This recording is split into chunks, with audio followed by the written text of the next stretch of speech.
350 साल पुराना एक हॉर्स का फेयर होता था, क्योंकि पुराने जमानों में हॉर्स या अश्व ट्रांसपोर्टेशन का एक मुख्य साधन था। पहले कोई गाड़ियां नहीं थी, कुछ नहीं था। उस वक्त युद्ध करना हो तो घोड़े की जरूरत है, ट्रांसपोर्ट कहीं जाना हो तो घोड़े की जरूरत है, घोड़ा गाड़ी की जरूरत है। इसलिए अश्व एक मुख्य साधन था। इसलिए अबे सारंगखेड़ा एक ऐसी जगह है जो एक समृद्ध तापी नदी का बहुत बड़ा तापी रिवर है, उसका किनारा है, और उस पर अक्सर चारा पानी सब वहाँ पे व्यवस्था होती थी। इसलिए पहले तो कोई बॉर्डर्स नहीं थे, तो उस हिसाब से अरबस्तान से, मारवाड़ से, काठियावाड़ से, पाकिस्तान में कुछ एरिया से जो अश्व आते थे, और वो अश्व इंडिया में भारतवर्ष में आके तो सारंगखेड़ा रुकते थे। फिर वहाँ पे 2-4 महीने रुकने के बाद में वहाँ पे अश्वों की खरीदी बिक्री होती थी। जिसको जैसी जरूरत होती थी वो अश्वों की खरीदी बिक्री करता था। वहाँ पे राजा, महाराजा, सुल्तान, बादशाह ऐसे लोग अपने युद्ध के लिए अपने किसी के साथ, सेनापतियों के साथ बेच के वहाँ पे युद्ध के लिए अश्व खरीदी करते थे। जिनको अश्व शौकीन थे, जिनको अश्व पालन करना था, वह वहाँ पे अपने पालन के लिए अश्व खरीदते थे। ट्रांसपोर्टेशन के लिए कुछ लोग खरीदते थे, और इसलिए वो ट्रेडिंग पहले से ही चलते आ रहा है। उसको 350 साल का पुराना इतिहास है। शिवाजी सावंत जी जो अपने मराठी में जो जानकार है उनको पता है कि उन्होंने काफी कादम्बरी और वो उसका लिखन किया है। उसमें सारंगखेड़ा का उसका भी जिक्र उसमें हुआ है। तो उस वक्त से वो एक ऐतिहासिक, उसको हिस्टोरिकल बैकग्राउंड है, और वो चलते आ रहा था। वो हमारा ट्रेडिशन था। हम लोग उसका, हमारे परिवार वाले उसका थोड़ा सा संरक्षण करते थे। और बाद में वो जैसा चलता गया, जमाना बदलते गया, फिर हमने उसको एक फेस्टिवल में रूपांतरित करने की कोशिश की, और 2011-12 से हमने उसको चेतक फेस्टिवल नाम दिया। ये चेतक फेस्टिवल नाम भी क्यों दिया, आप सबको पता है कि चेतक के महाराणा प्रताप सिंह का अश्व था। वो लॉयल्टी की पहचान है, वो लॉयल्टी की एक चेतक एक पहचान है, और उसलिए हमने उसका वो पूरा हॉर्स फेयर का, हॉर्स फेस्टिवल का चेतक फेस्टिवल ऐसा नाम दिया, और उसको करते हुए हम आज यहाँ तक पहुंचे हैं। सर, आपके पूर्वजों की जो लेगेसी है उसको आगे लेके जाना कितनी बड़ी रिस्पॉन्सिबिलिटी मानते हैं और कितना बड़ा चैलेंज मानते हैं?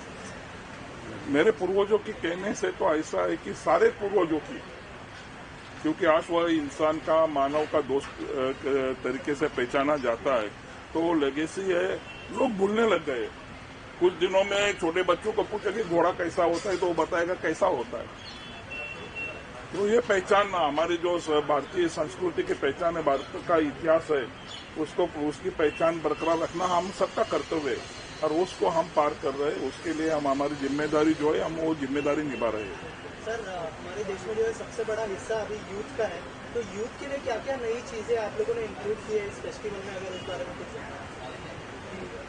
इस बार चेतक फेस्टिवल में हमने जो हमारा 3 सप्ताह का होने वाला है, 3 वीक्स का होने वाला है, उसमें हमारा जो 3rd वीक है, हमने वो एजुकेशनल और यूथ फेयर करके उसको हमने रखा है पूरा 7 डेज का। और उसमें हम वहाँ पे जो करियर गाइडेंस के हो, कुछ इंस्पिरेशनल हो, ऐसा कुछ सेमिनार्स वहाँ पे रखने वाले।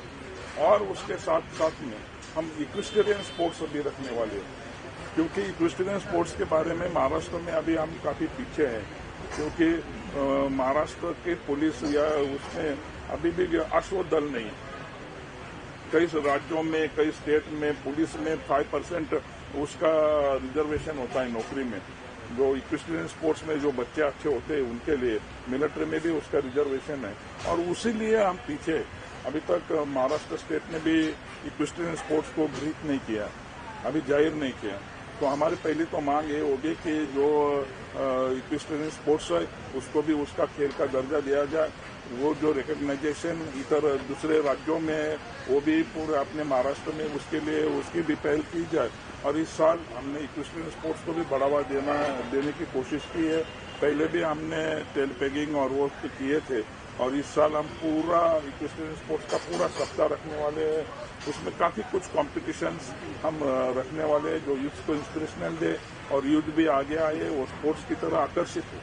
सर इसके अलावा जो स्पोर्ट्स है वो सब तक पहुंचना जरूरी है, चेतक की जो पहचान है वो सब तक पहुंचनी जरूरी है, तो ब्राइट की तरफ से किस तरह का सपोर्ट आपको मिला है, अगर उस बारे में कुछ बताओ। और योगेश भाई अगर आप कुछ बोलना चाहें। सर इंडिया में जितने इवेंट्स होते हैं 1 लाख इवेंट्स का हिस्सा हूँ मैं। ग्लैमर फिल्म एवॉर्ड्स से तो बहुत जुड़ा हूँ। क्रिकेट, फुटबॉल, कबड्डी के सिवा स्पोर्ट्स में चेतक का ये पहला मेरा लाइफ का एक्सपीरियंस रहेगा। ऐसे मैंने महालक्ष्मी में सब जगह पे रेस कोर्स और डरबी और सब बहुत स्पॉन्सर किया है, लेकिन इस तरह का फेस्टिवल मेरी लाइफ में पहला है। तो जो भी उनको मदद चाहिए मुंबई में, ऑल ओवर इंडिया में, ब्राइट आउटडोर ऑलवेज सबके साथ है।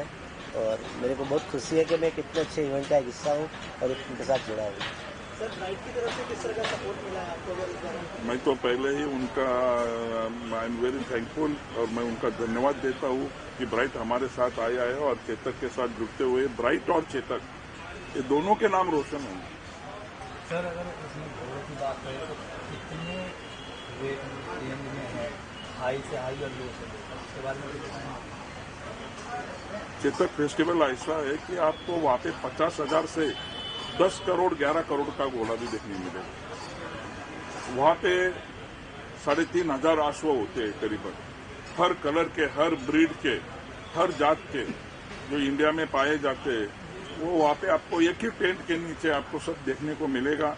अच्छे छोटा हॉर्स भी मिलेगा, कॉमन हॉर्स भी मिलेगा, जो टट्टू कहते हैं, वो एकदम सिंपल हॉर्स होता है, वो ट्रांसपोर्टेशन के लिए उसका यूज होता है। उससे लेके तो जो शौकीन होते हैं, जो अश्व शौकीन होते हैं, जो अपने अस्तबल में अच्छे हॉर्स रखते हैं, अच्छी ब्रीड का वो डेवलप करते हैं, मारवाड़ी ब्रीड का, वो टॉप मोस्ट ब्रीड के हॉर्सेस भी हमारे जो कॉम्पिटिशन्स होते हैं, हॉर्स शोज होते हैं, अश्व सौंदर्य स्पर्धा होती है, तो उसमें हिस्सा लेने जरूर आते हैं और आपको वहाँ पे करीबन 11 करोड़ तक की रेंज के अश्व देखने मिलेगी। इस बार क्या खास है कस्टमर्स के लिए जो वहाँ पे आएंगे, तो कुछ उनके लिए अलग किया, पिछले साल से कुछ अलग है? देखिए, हम हर साल उसको अपडेट करने की कोशिश करते हैं और उसमें मीडिया का काफी बड़ा रोल रहा है। मीडिया हमें पहले से ही काफी अच्छा उसमें सहयोग करता आ रहा है, तो इस साल हमने उसमें काफी चेंजेस भी किए।